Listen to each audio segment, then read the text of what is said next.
The restaurant went silent. Not the polite kind of silence, the kind that falls like a blade.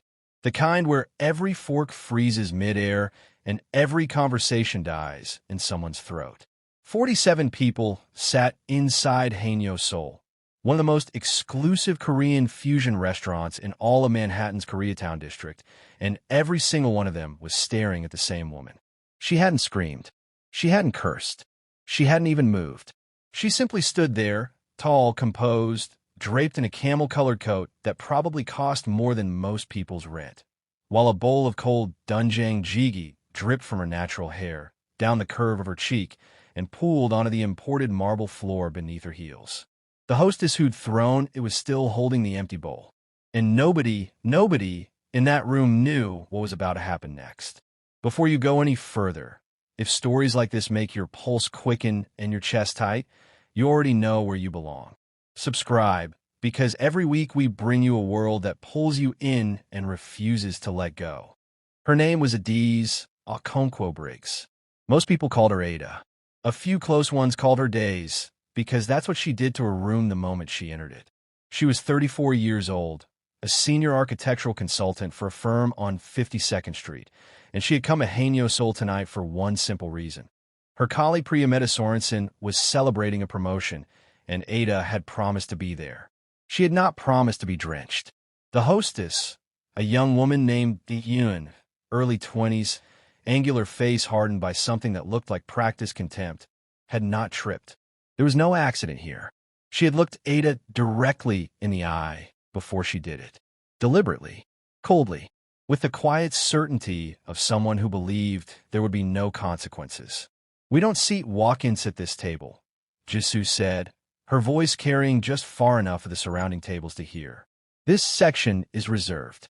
Ada's reservation confirmation, sent 48 hours prior, reference number and all, was already pulled up on her phone. She'd shown at the door. She'd been led to the table. She'd sat down, removed her coat, ordered water. And then Jisoo had appeared with a manager she didn't recognize in that bowl of soup, and something had shifted in the air like a weather system nobody had forecasted. There was a mix-up. The manager, a boxy man in an ill-fitting vest named Do Hyun Pak, said flatly. Someone with a higher reservation status claimed this table. "You'll need to move to the bar." Priya had been sitting across from Ada. She'd watched the whole thing with her mouth slightly open, her champagne flute suspended halfway to her lips. The other colleagues, Marcus Webb and Senafi Agbanu, had gone completely still. Ada had stood to comply. She wasn't the type to make scenes. She believed in grace the way some people believed in armor. Put on every morning, don't leave the house without it. But Jisoo had moved too fast, or too deliberately, and the bowl had left her hands before anyone could process the sequence of events.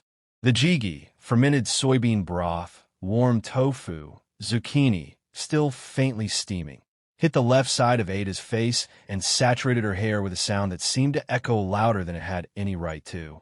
And Jisoo smiled. Not broadly, not cruelly enough to be obvious to anyone watching from a distance. Just a small, satisfied curl at the corner of her mouth that Ada caught, because Ada was looking directly at her. She meant it. Ada didn't move for 4 full seconds. She felt the warmth of the broth cooling against her scalp. She felt the weight of 47 pairs of eyes. She felt Priya's hand reach across the table toward her arm, and she gently stepped back so it couldn't land. She reached into her coat pocket, the coat she'd thankfully not yet put back on, and withdrew a pressed white handkerchief. She blotted her cheek. She blotted her jaw. She looked at the stain on the cloth for a moment, the way a surgeon examines something unexpected mid-procedure. Then she folded the handkerchief, placed it on the table, picked up her reservation printout, and said, very quietly, to no one and everyone, "I'd like to speak with the owner." Do Hyun Pak straightened his vest. "Mr. Shin doesn't involve himself in." "Shin Jae-won," Ada said. The name came out of her mouth without hesitation, without flourish, without any particular emotion attached to it. Just a name, clear as glass. "Tell him Ada is here." Something happened to Do Hyun Pak's face. It didn't fall exactly. It collapsed, inward like a building whose foundation had just been quietly removed. His eyes darted to Jisoo. Jisoo's manufactured smile had evaporated entirely. In its place was something Ada recognized easily, because she'd spent years learning to read rooms. Fear. The next 3 minutes were the strangest of Priya Metasorensen's professional life, and she had once accidentally walked into a client meeting in a country where she didn't speak the language. A hostess appeared, older, not Jisoo, with a quiet authority that hadn't been present before, and murmured something in Korean to Do Hyun-pak. His already pale face went the color of uncooked dough. He straightened. He looked at Ada with entirely different eyes. "Ms. Okonkwo-Briggs," he said, and her surname in his mouth had the quality of something he was handling very carefully. "Would you follow me, please?" "My colleagues will need a new table first," Ada said. "A good one." "Of course." Marcus leaned over to Senna and whispered something. Senna shook her head slowly, watching Ada's retreating back as she followed Do-hyun through the restaurant's inner corridor, past the main dining room, past a set of lacquered doors, and into a hallway that smelled of cedar and old money. Priya stood up from the table and looked at the empty seat Ada had left behind, at the stained handkerchief folded on the linen tablecloth, at Jisoo, who had gone to stand near the hostess station with her arms crossed and her eyes fixed on the middle distance, blinking too much. Who is she? Priya thought. Who is Ada, exactly? It was a question she'd never had reason to ask before, and something told her the answer had been hiding in plain sight for a very long time. The room Do-hyun led Ada to was not a manager's office. It was a private dining room, the kind that doesn't appear on any reservation system, the kind that exists behind the restaurant's public face the way a second skeleton exists beneath the first. Round table of dark Zelkova wood. 4 chairs.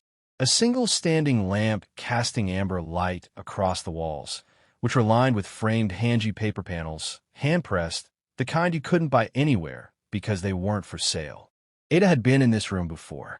She stood in the center of it and breathed through her nose and reminded herself that standing in a room you once knew was not the same as going backward. Geography was not destiny. A familiar ceiling did not obligate you to feel anything. She was still telling herself this when the door on the opposite side of the room opened.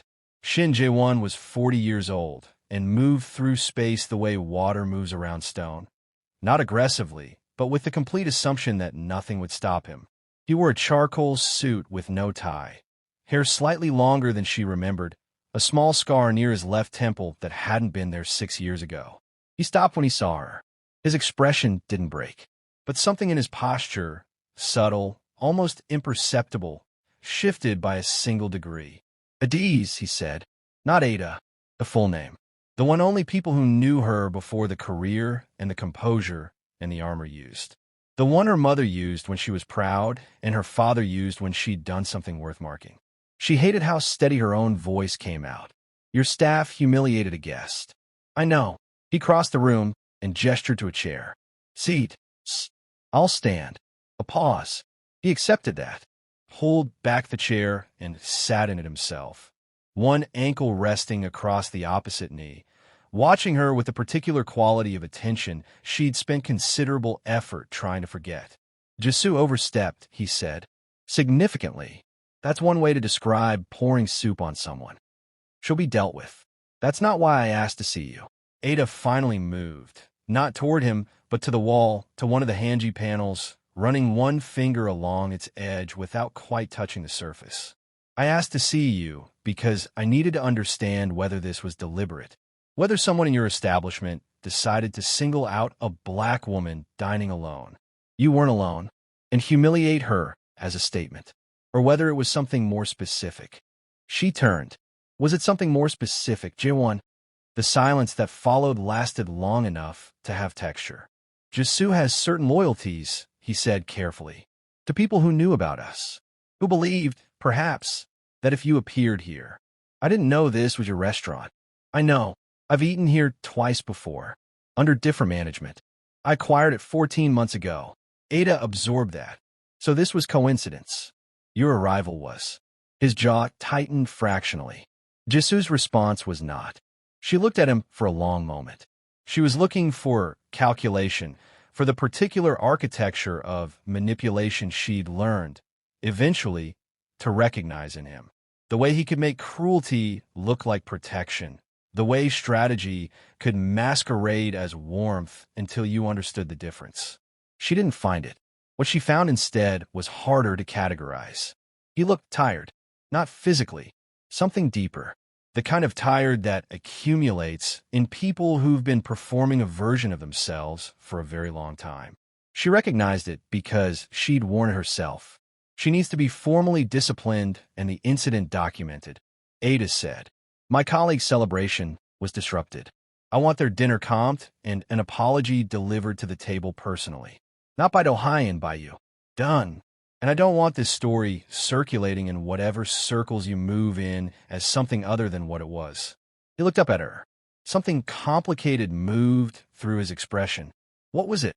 An employee who thought she could act without consequences because of a connection she assumed she had. Ada picked up her stained handkerchief from where she'd apparently carried it in without realizing it. Old habit, her hands always needed something to hold when she was managing herself. She was wrong. Jae-won stood. He didn't step toward her. He knew better, she noted, than to close the distance uninvited. But he stood, and in the amber light of that cedar room, with the Hanji panels absorbing the quiet between them, he said, "I'm sorry, Ada." The words were simple. They were probably insufficient. But the way he said them, like he'd been holding them at some customs checkpoint for years, waiting for the right documentation to release them, landed with a weight she hadn't prepared for. She nodded once, briefly. "See to my colleagues." She turned and left the room before her face could do anything she'd regret. In the main dining room, something was happening. Priya saw it first. 3 men in dark clothing had entered through the front entrance and were speaking in low tones to the older hostess, who kept nodding with the focused deference of someone delivering critical information under time pressure. They weren't loud.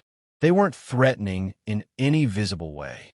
But the restaurant's ambient noise had dropped by half, and Priya noticed that 2 of the waitstaff had quietly positioned themselves closer to the walls. Marcus leaned over. "Are those?" "Don't stare," Senna said immediately. "I'm not staring. I'm observing. They're the same thing when you're that obvious." Priya pulled out her phone under the table and searched Haenyeo Seoul owner with the focused energy of someone who understood, instinctively, that she'd been sitting inside a story whose dimensions she hadn't yet mapped. The search results were sparse. The restaurant had a website, a reservations page, a James Beard nomination from 18 months prior. The ownership was listed under a holding company, Chalma Hospitality Group. Priya searched Chalma Hospitality Group. The results were even sparser. A business registration, a real estate portfolio, 3 Koreatown properties in Manhattan, 1 in Los Angeles, 1 in Chicago.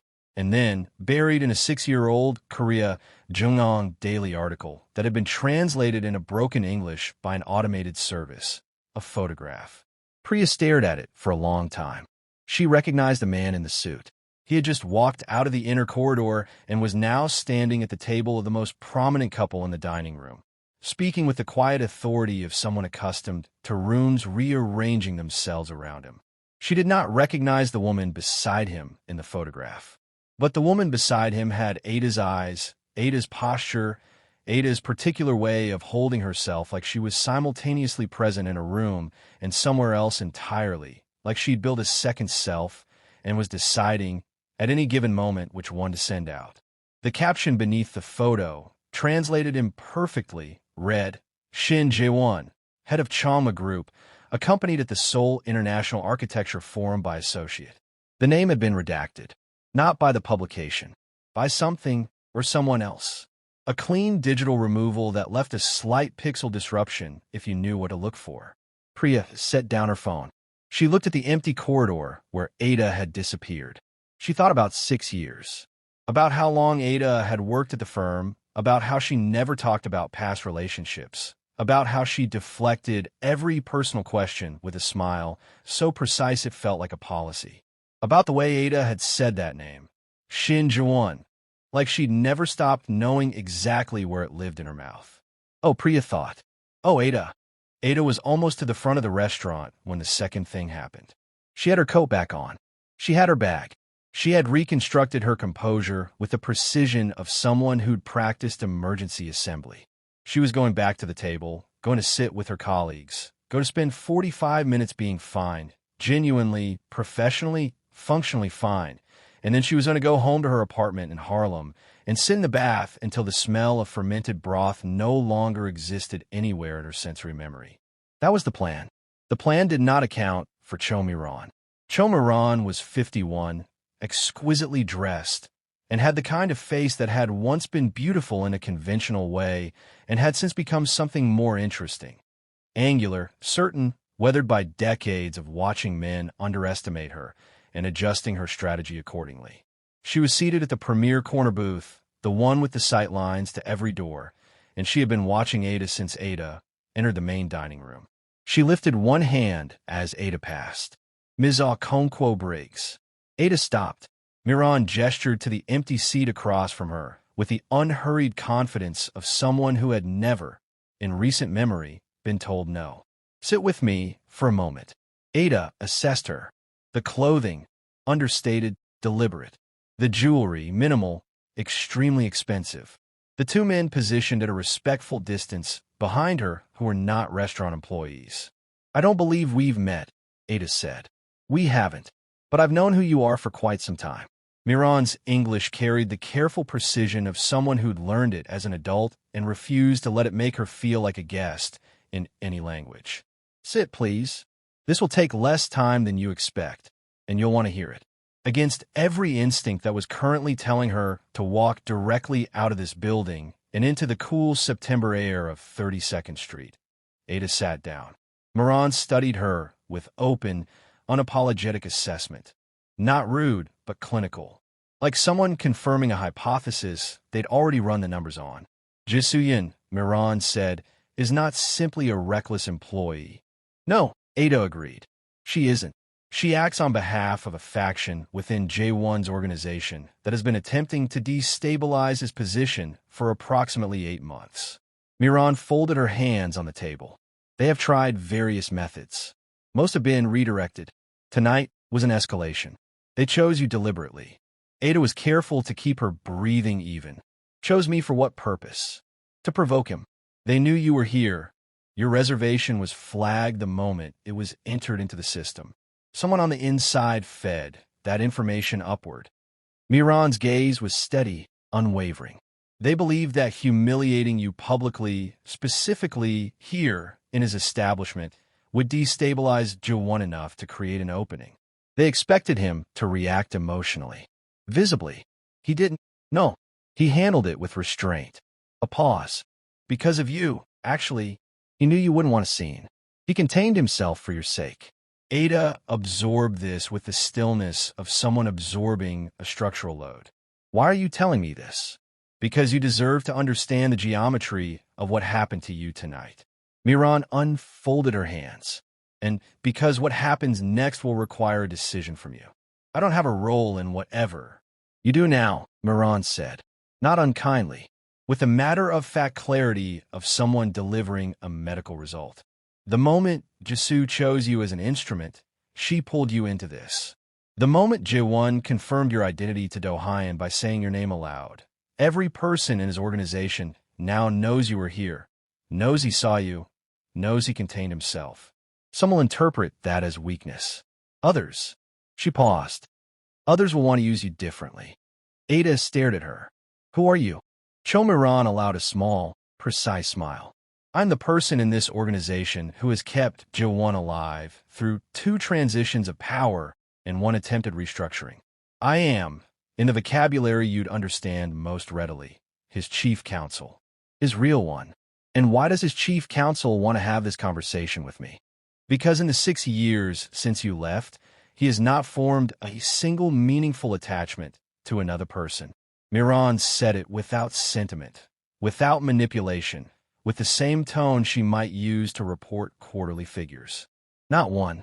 And a man in his position, without the ability to trust anyone completely, without a single person who knows both the weight of what he carries and the human being underneath it, is a man who will eventually make an error that cannot be corrected. The restaurant's ambient sound pressed in around them. Somewhere across the dining room, Ada could hear Priya's laugh. The real one, not the professional one. Which meant Jaewon had reached the table and said something that had landed with genuine warmth. She noted this without looking. "You came here to ask me to come back," Ada said flatly.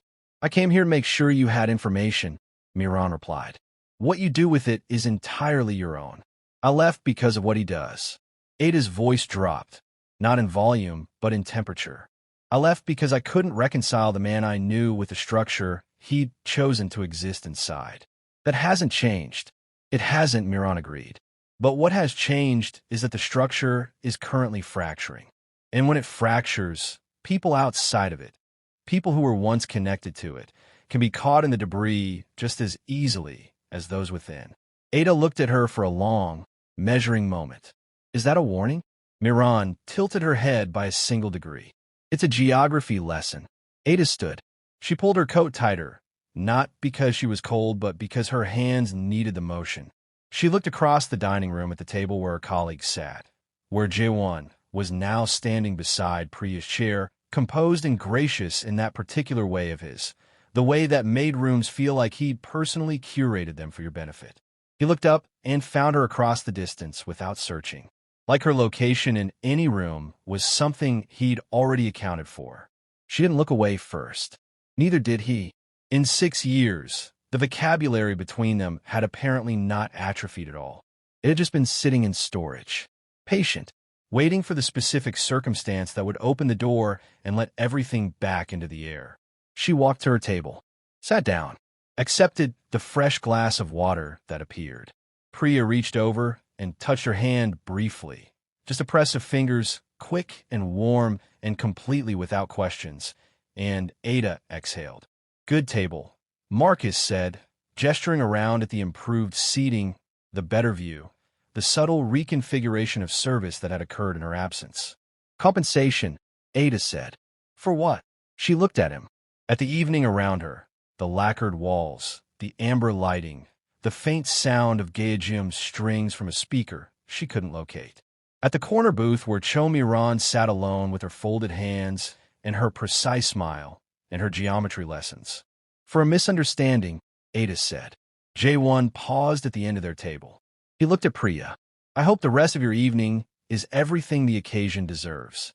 Then he looked at Ada, just briefly, just for the duration of a single breath, and walked back toward the cedar room at the end of the corridor without another word.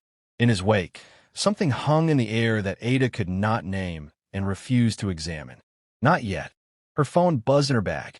Unknown number. Manhattan area code she didn't recognize. She stared at it until it stopped. 40 seconds later, a message arrived. "Third side of the fracture isn't Jisoo. Isn't the faction. Look at who filed the reservation flag. M." Ada read it twice. Set the phone face down. Picked up her water glass. Priya was watching her with the careful, peripheral attention of someone who understood that asking a direct question right now would be the wrong move. Ada turned the phone back over. Looked at the message again. Thought about reservation systems. About who had access. About the fact that Haenyeo Seoul had changed ownership 14 months ago and that she had dined here twice in the 18 months prior, which meant she dined here before and after the transition, and that the first time she'd done so, she'd used her firm's corporate account. A corporate account with her name on it. Someone had known she'd be back. Not tonight. Not this specific evening. But eventually. The way you know a tide returns. Not the exact hour, but the certainty. The water glass was cold in her hand. Somewhere outside, 32nd Street carried its Friday evening weight. Delivery motorcycles and late commuters, and the particular frequency of a city that never settles into complete quiet. The Gaejeum continued its low, winding thread through the restaurant's air. Ada set down the glass. She thought, I don't want to be in this story. She thought, I'm already in this story.